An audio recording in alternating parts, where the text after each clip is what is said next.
Hello viewers, welcome to டாப்பா TNPSC. நம்ம தொடர்ந்து ப்ரீவியஸ் இயர் கொஸ்டின் பேப்பர் பொது தமிழ் பார்த்துட்ருக்கோம். வாங்க இந்த வீடியோக்குள்ளே போகலாம். தமிழகத்தின் மிக பழமையான குடவரை கோயில் எங்குள்ளது? பிள்ளையார்பட்டி. ஆனந்த விகடன் இதழில் தம் வாழ்க்கை வரலாற்றை தொடராக எழுதியவர் உவே சாமிநாதன். அடுத்தது,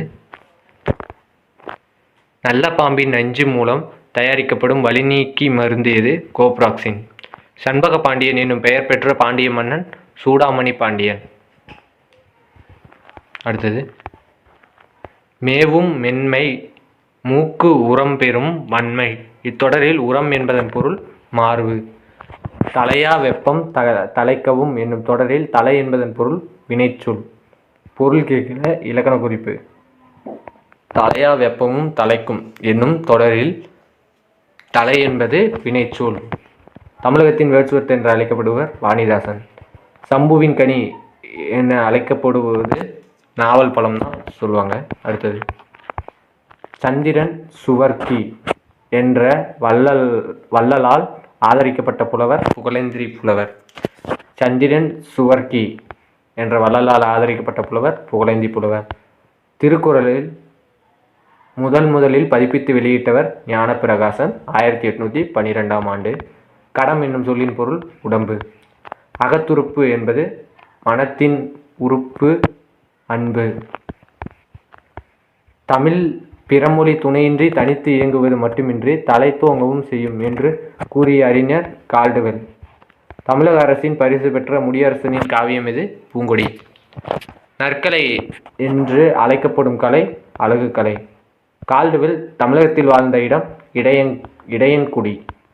அடுத்தது, இதில் பொழுதுகள் கொடுத்துருக்காங்க. குறிஞ்சி, முல்லை, மருதம், நெய்தல், பாலைன்ட்டு. இதில் பாருங்கள், பாலை எப்பயுமே வெயில் அடிக்கும். அப்போ அது நண்பகல்னு வச்சுக்கோங்க. அப்போ பார்த்தீங்கன்னா இந்த ஒரு ஆப்ஷனை பொறுத்தனாவே எல்லாம் பொருந்திருக்கு. மற்றது பார்த்தோம்னா குறிஞ்சி அப்படின்னா யாமம், முல்லை அப்படின்னா மாலை, மருதம் அப்படின்னா வைகரை, நெய்தல்னா ஏற்பாடு, பாலைனா நண்பகல். அடுத்தது, ஏற்பாடு என்னும் சொல்லின் பாடு என்பதன் பொருள் மறையும் நேரம். வைரமுடைய நெஞ்சும் வேணும் என கூறிய கவிஞர் பாரதியார். அலங்காரம். முயற்சி திருவினையாக்கும் என கூறியவர் திருவள்ளுவர். தமிழ் பிரெஞ்சு கையகர முதலி என்னும் நூலை வெளியிட்ட கவிஞர் வாணிதாசன். அறவுரக்கோவை என்னும் நூலில் உள்ள அதிகாரங்களின் எண்ணிக்கை 10. அறவுரக்கோவைனா என்ன நூல்னு சொல்லுங்க பார்க்கலாம். இது ஏற்கனவே பார்த்துட்டிங்கன்னா தெரிஞ்சிருக்கும். பாம்பினை பற்றி ஆட்டாதே, உன்றன் பத்தினிமார்களை பழித்து காட்டாதே என பாடிய சித்தர் கடுவெளி சித்தர். அடுத்தது, அம்மானை என்பது டேஸ் விளையாடும் விளையாட்டு, பெண்கள் விளையாடும் விளையாட்டு. தமிழ் மக்களால் காந்திய கவிஞர் என வழங்கப்படுபவர் வே. ராமலிங்கனார். களி இன்ப நல்வாழ்வு கொண்டு கன்னி தமிழுக்கு ஆற்றுக தொண்டு என்று பாடியவர் கோ. ஆ. அப்துல் லத்தீப். காந்தியடிகளை அரை நிறுவன பக்கிரி என்று ஏளனம் செய்தவர் சர்ச்சில். அடுத்து, கீழ்ஜாதி மேல்ஜாதி வேற்றுமை தீண்டாமை கொடுமைகள் அகல எல்லோருக்கும் கல்வி தேவை என்று கூறியவர் பெரியார். அவல் என்பதன் எதிர்ச்சொல்னு கேட்டிருக்காங்க. அது மேடு. அவல்னா பள்ளம், அதோட எதிர்ச்சொல் மேடு. அடுத்தது, ஒப்புரவு அப்படின்னா உதவுதல், சால்பு அப்படின்னா சான்றாமை, மாற்றார் அப்படின்னா பகைவர், கட்டளை அப்படின்னா உரைக்கல். அடுத்து, சரஸ்வதி பண்டாரம் என அழைக்கப்படுவது புத்தக சாலை. நோய்க்கு மருந்து இலக்கியம் என்று கூறியவர் மகாவித்வான் மீனாட்சி சுந்தரனார். இது இன்னொன்று இருக்கும், தோப்போ மீனாட்சி சுந்தரம்னு. ஆனால் மகாவித்வான் மீனாட்சி சுந்தரம் தான். இதோட இது ரிப்பீட்டடாகவே வந்துட்டுருக்கு, ஞாபகம் வச்சுங்க. தென்னாட்டின் ஜான்சி ராணி என்று காந்தியடிகள் அழைத்தது யாரைன்னு பார்த்தோம்னா அஞ்சலை அம்மாளை. ஆற்றுனா வேண்டுவதில் இவ்வடிகள் பொருள் என்னன்னு பார்த்தோம்னா கற்றவனுக்கு கட்டுசோறு வேண்டாம். வருகை என்பது டேஸ் பருவத்தை குறிக்கும் 6வது பருவம். முதலாக மக்களுக்காக பொது நூல் நிலையங்களை அமைத்த நாடுன்னு பார்த்தோம்னா கிரீஸ். விசும்பு என்னும் சொல்லின் பொருள் ஆகாயம், அதாவது வானத்தான் ஆகாயங்கிறாங்க. இப்போ அசும்பு அப்படின்னா என்னன்னு சொல்லுங்க பார்க்கலாம். பெண்கள் எல்லாம் அறம்பெயர் போல் ஒளிரு நாடு என்ற வரிகள் இடம்பெற்றுள்ள நூல் பாஞ்சாலி சபதம். அடுத்து, உரைநடை காலம் என அழைக்கப்படும் நூற்றாண்டு 20ஆம் நூற்றாண்டு. இவற்றுள் எத்தொடர் வள்ளலார் கூறாத தொடர்?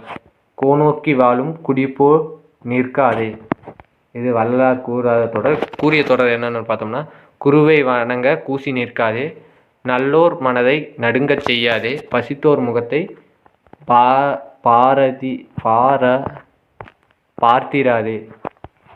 பாராதிராதே. அதை ஞாபகம். உலாமடல் என்னும் நூலின் ஆசிரியர் ஜெயங்கொண்டார். உலாமடல் என்னும் நூலின் ஆசிரியர் ஜெயங்கொண்டார். உதடுகள் இரண்டும் பொருந்துவதால் பிறக்கும் எழுத்துக்கள் இப்பு இம்மு. இது ரெண்டையும் வாசித்து பார்த்தீங்கன்னாவே நீங்கள் சொல்லிடலாம், உச்சரித்து பார்த்தீங்கன்னாவே நீங்கள் சொல்லிடலாம்.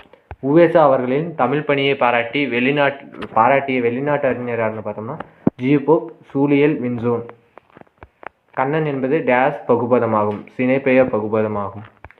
நான் யான் என்பவை தன்மை ஒருமை பெயர்கள். அடுத்து உயிர்களின் பரிணாம வளர்ச்சியை பற்றி கூறும் நூல் திருவாசகம். மேரி கியூரி கியூரி இணையர் இணைந்து நோபல் பரிசு பெற்ற ஆண்டு 1903. தமிழக அரசின் முதல் அரசவை கவிஞர் வே. ராமலிங்கனார். அம்பேத்கருக்கு பாரத ரத்னா விருது வழங்கிய ஆண்டு எது? 1990. இந்த ஆண்டில் தான் இன்னொருத்தருக்கும் ஒரு பாரத ரத்னா விருது வாங்கியிருப்பாங்க. அவர் வெளிநாட்டவர். அவர் யாருன்னு சொல்லுங்கள் பார்க்கலாம். பங்கசிங்கம் என்று அழைக்கப்படுவர் நேதாஜி சுபாஷ் சந்திர போஸ். பஞ்சாப் சிங்கம்னா யார்? அதையும் கமெண்ட் செக்ஷனில் சொல்லுங்கள். இதோட இந்த வீடியோ முடியுது. இந்த வீடியோ பிடிச்சிருந்தால் லைக் பண்ணுங்கள், ஷேர் பண்ணுங்கள், சப்ஸ்கிரைப் பண்ணுங்கள். நன்றி.